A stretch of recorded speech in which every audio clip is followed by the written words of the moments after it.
Okay, so grief is a really interesting thing because it's something that you can't measure, you can't hold on to. It's like the wind, it just comes and it goes. You know it's there, but you don't know when it's going to blow.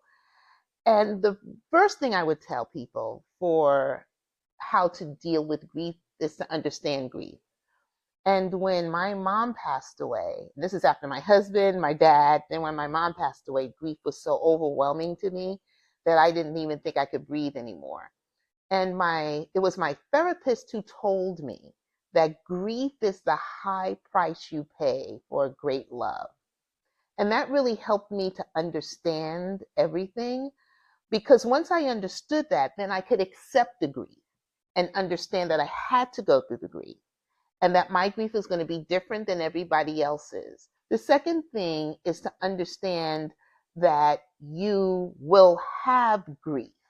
It's even biblical. If you wouldn't have it, it's even biblical where there's a time to mourn.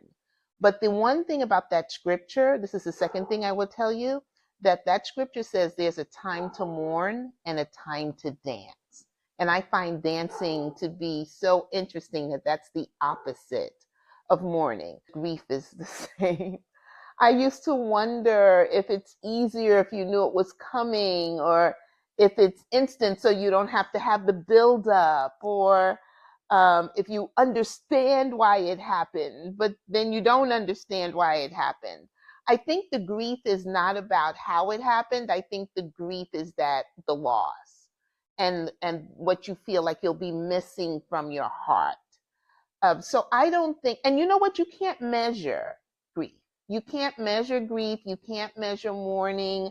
I don't even compare the grief that I felt for my husband to the grief that I felt for my dad to the grief that I felt for my mother, because it depends on the time of your life, what's going on in your life. But the greatest way I've gotten through all three of those is knowing how much they all love me, how they would want me to live today.